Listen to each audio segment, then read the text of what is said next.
So in this video, we will be picking up where we left off in the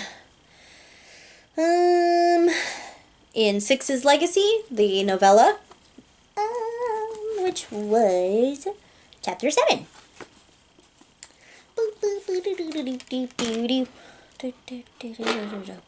Alrighty. Chapter 7. I react without thinking, pushing him towards the door, but he flings me back easily against the bed. I clutch my chest and realize with horror that my pendant is out from under my shirt, in plain view. "Pretty necklace," he growls, his eyes flashing with recognition. If he had any doubt about who I am, it is long gone. Katerina charges forward, but he strikes her hard. She crashes against the TV set, smashing the screen with a bare elbow, and falls to the ground. He pulls something from his waist, a long, thin blade, and raises it so quickly I don't even have time to stand. I see only the flash of his blade as he swings it down, straight down like a railroad spike, into my brain. My head floods instantly with warmth and light. This is what death feels like, I think. But no, the pain doesn't come. I look up. How can I see? I think. I'm dead. But I do see and realize that I'm covered from head to toe in hot red blood. The crooked mustached man still has his arm outstretched, his mouth is still frozen in victory, but his skull has split open, as if by a knife, and his blood is spilling out across my knees. I hear Katerina wail. It's such a primal noise that I can't tell if it's a cry of grief or a scream of relief, as the man, emptied of blood, turns quickly to dust, collapsing in on himself as an ashy heap. Before I can take a breath, Katerina is up, shedding her robe and throwing on clothes, grabbing our bags. "He died," I say. "I didn't."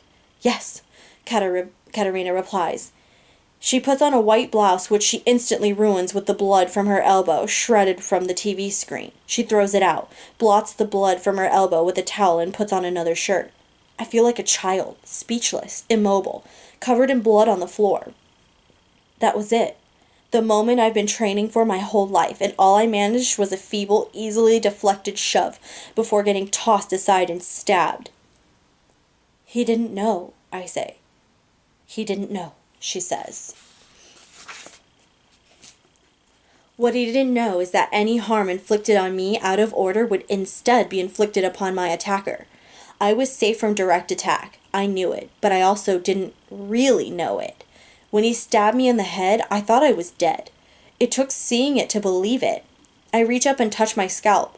The flesh there is unbroken. It's not even damp. There's the proof. We are protected by the charm. As long as we stay apart from each other, we can only be killed in the order of our number. I realize his blood is now turned to dust along with his flesh. I'm no longer drenched in it. "We have to go." Katerina has shoved my chest into my arms, her face pressed right up to mine. I realize I've spaced out, gone to a place inside my own head, reeling from the shock of what just happened. I can tell from the way she says it that this is the third or fourth time she's repeated it, though I'm only just hearing it. "Now," she says. Katerina drags me by the wrist, her bag slung over her shoulder. The hot asphalt of the parking lot burns the soles of my shoeless feet as we rush outside towards the truck. I carry my chest, which feels heavy in my arms. I've been preparing for battle my whole life, and now that it's come, all I want is to sleep. My heels drag, my arms are heavy. "Faster," says Katerina, pulling me along. The trunk's unloaded. I get into the passenger seat as Katerina tosses her stuff in the bed of the truck and hops into the driver's seat. No sooner has she closed her door than I see a man racing towards us. For a moment I think it's the motel manager chasing us for fleeing our bill. But then I recognize him as the cowboy from before, the one who gave me the polite nod of his cowboy hat. There's nothing polite about the way he's racing towards us now, his fist upraised. His hand smashes through the glass of the passenger door, and I'm sprayed with glass. His fist closes around the fabric of my shirt, and I feel myself lifted out of my seat. Katerina screams. "Hey!" A voice from outside. My hand scrambles, looking for something, anything to keep me in my seat.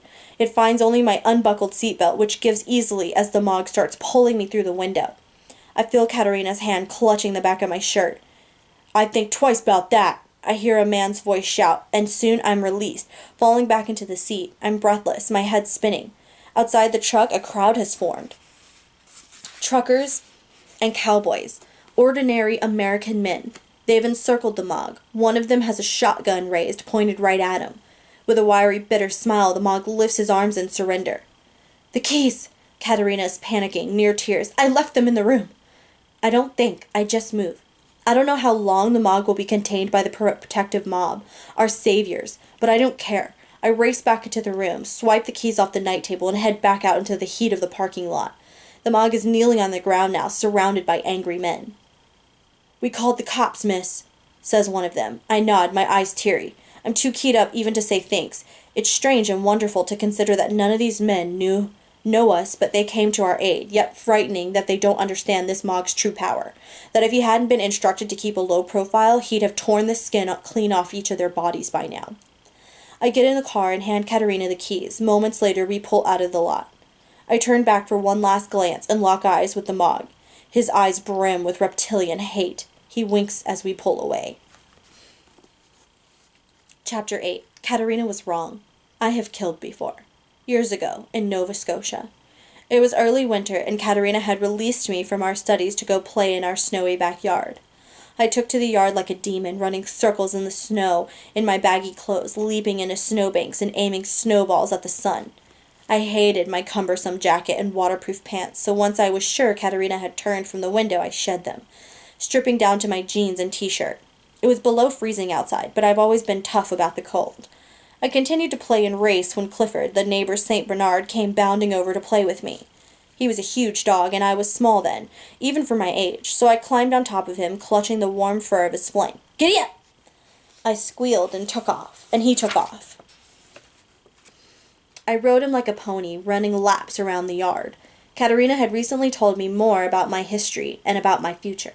I wasn't old enough to fully understand, but I knew it meant I was a warrior. This sat well with me, because I had always felt like a hero, a champion. I took this ride with Clifford as another practice run. I imagined chasing faceless enemies around the snow, hunting them down and taking them out. Clifford had just run me to the edge of the woods when he stopped and growled. I looked up and saw a pale brown winter rabbit darting between the trees. Seconds later, I was on my back, tossed off by Clifford. I picked myself up and dashed after Clifford into the woods. My imaginary chase had become a very real one, as Clifford ran after the darting rabbit and I followed him. I was delirious, breathless, happy. Or I was until the chase ended. It was until the chase ended. Clifford caught the rabbit in his jaws and reversed course back to his owner's yard. I was equally dismayed by the end of the pursuit and by the likely end of the rabbit's life, and I now stalked after Clifford, attempting to command the rabbit's release. "Bad dog," I said. "Very bad dog." He was too content with his achievement to pay me any mind. Back in his yard, he happily nuzzled and nipped the damp fur of the rabbit. It took shoving him forcibly from the rabbit's body for him to give it up, and even then he snapped at me. I hissed at Clifford, and he grumpily padded off into the snow. I looked down at the rabbit, matted and bloody, but it wasn't dead. All of my hardness gave way as I lifted the light, furry beast to my chest. I felt its tiny heart beating furiously at the brink of death. Its eyes were glassy, uncomprehending. I knew what would happen to it. Its wounds were not deep, but it would die of shock. It wasn't dead now, but it was past life. The only thing this creature had to look forward to was the paralysis of its own fear and a slow, cold death. I looked to the window. Katerina was out of sight. I turned back to the rabbit, knowing in an instant what the kindest thing to do was. "You are a warrior," Katerina had said. "I am a warrior." My words turned to frost in the air before my face. I grabbed the gentle creature's neck with both hands and gave it a good hard twist. I buried the rabbit's corpse deep beneath the snow, where even Clifford couldn't find it. Katerina was wrong. I have killed before, out of mercy, but not yet out of vengeance. Chapter 9. Katerina pulls the truck off the dirt road, and we get out. It's been a day of straight driving, and it's now 3 a.m. We're in Arkansas, in Lake, Ouachita? I don't really know. Ouachita State Park.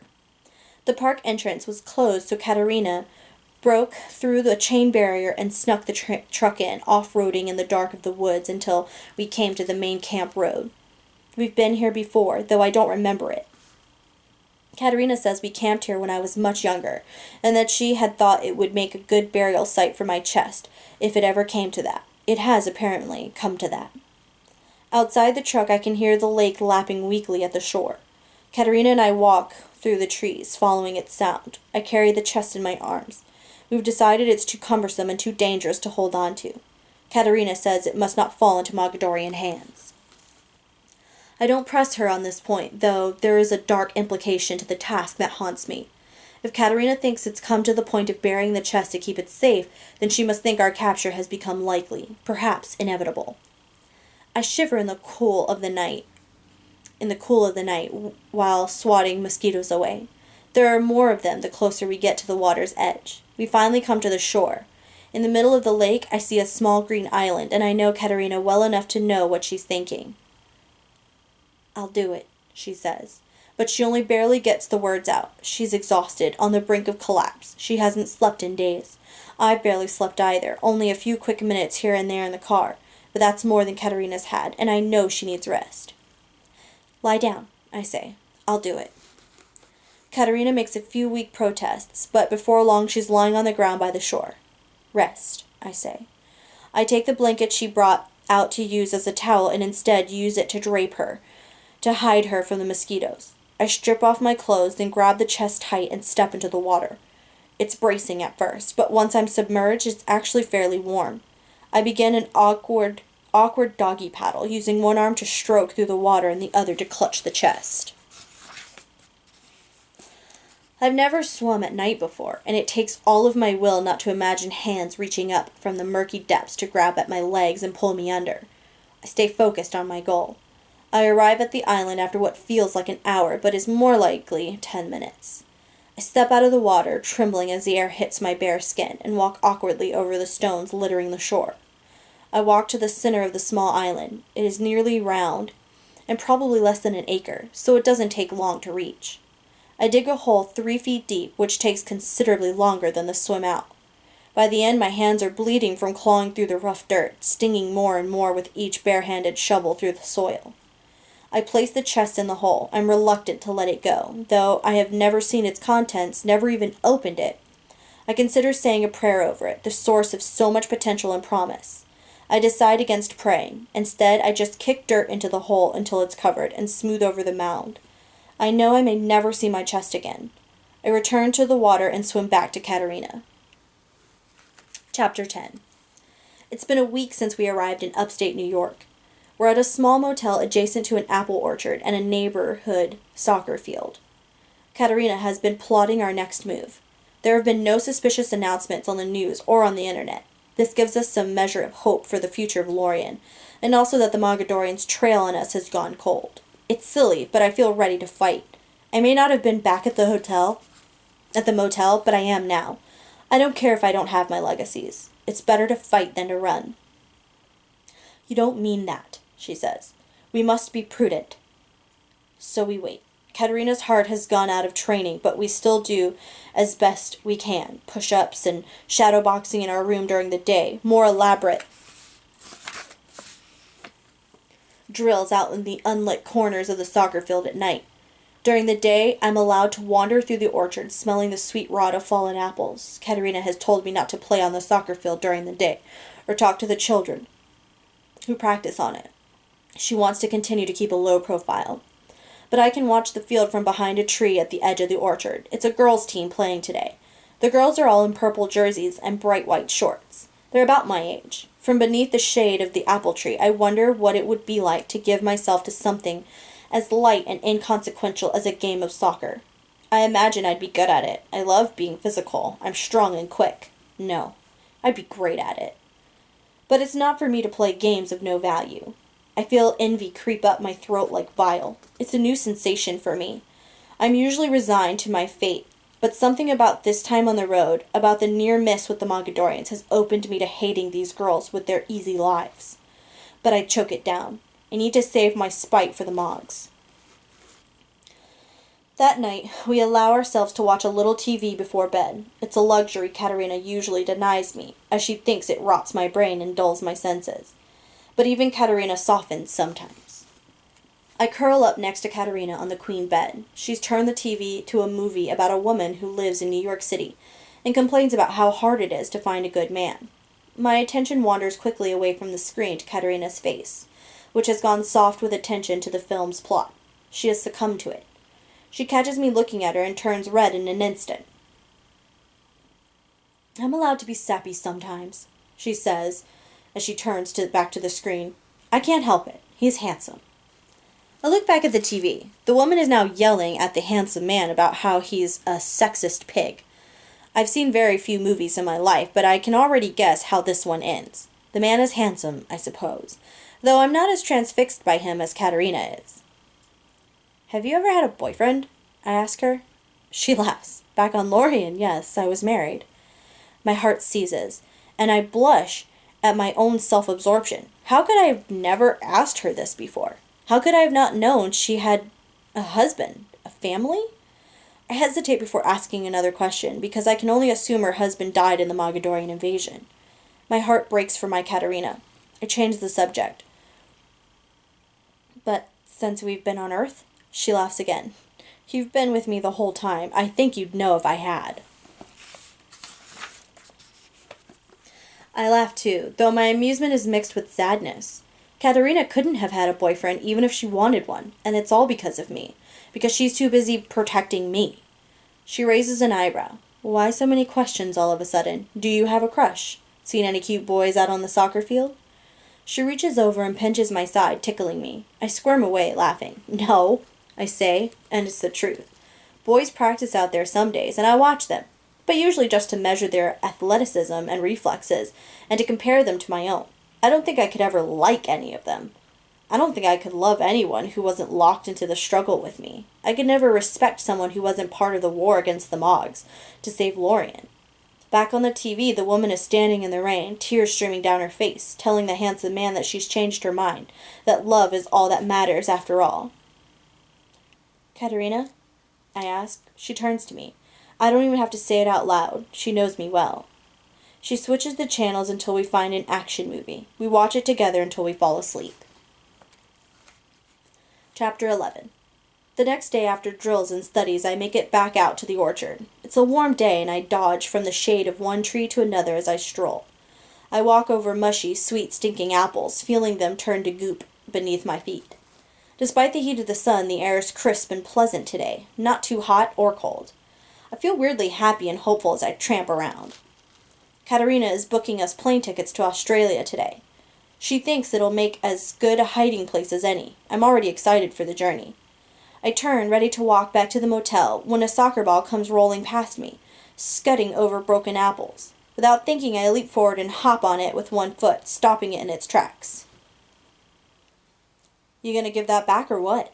Startled, I turn around. A pretty girl with a chestnut ponytail stares at me from the edge of the orchard. She's dressed in soccer clothes and her mouth is open, smacking on bubble gum. I step off the ball, pivot around it, and give it a quick kick right to the girl. I use more strength than I should. When she clutches it with her hands, the force of the impact nearly sends her off her feet. "Easy!" she yells. "Sorry," I say, instantly ashamed. "Good kick, though," says the girl, sizing me up. "Damn good kick." I'm on the field moments later. The girls' team was short a player for scrimmage, and the gum-chewing girl, Tyra, somehow convinced the coach to let me play. I don't know the rules of soccer, but I picked them up soon enough. I owe Katerina for that, for keeping my brain sharp enough to process rules quickly. The coach, a dour, squat lady with a whistle in her mouth, puts me in as a fullback, and I quickly establish myself as a force. The girls on my team catch on fast, and soon enough they're putting up a wall, forcing the other team's forwards to run past me on the right side of the field. Not one of them gets through without losing their hold on the ball. Before I know, I'm covered in sweat, blades of grass sticking to the sweat on my calves. Fortunately, I wore high socks today, so no one can see my scars. I'm dizzy and happy from the sun and the appreciative cheers of my teammates. There's a reversal to my left. Tyra seized the ball from a charging opponent before getting chased by another member of the opposing team. I'm the only free player, and she manages to kick the ball right at me. Suddenly, almost the entire opposing team is on my tail. My teammates chased after them, trying to keep them away from me. As I make a mad dash with the ball towards the goal, I can see the goalie steeling herself, ready for my approach. My opponents break free of my blocking teammates. Even though I'm still nearly half the field from the box, I know it's my only chance. I kick. The ball swings in a low, long, curving arc, propelled like a jet. I acted too fast, too thoughtlessly, and have aimed right at the goalie's position. I'm sure she'll catch it. She does. But I've kicked the ball with such power that it lifts her off her feet and the ball goes out of her hands, spinning against the net behind her. My teammates cheer. Our opponents join in. This was only a scrimmage, so they can acknowledge my skills without sacrificing too much pride. Tyra gives me a pat on the shoulder. I can tell she's excited about having been the one to coax me out of the orchard. The coach pulls me aside and asks where I go to school. She clearly wants me for her team. Not from here, I mumble. Sorry. She shrugs and congratulates me on my playing. I grin and walk away from the field. I can tell that the girls are eager for my friendship, standing in a cluster and watching me depart.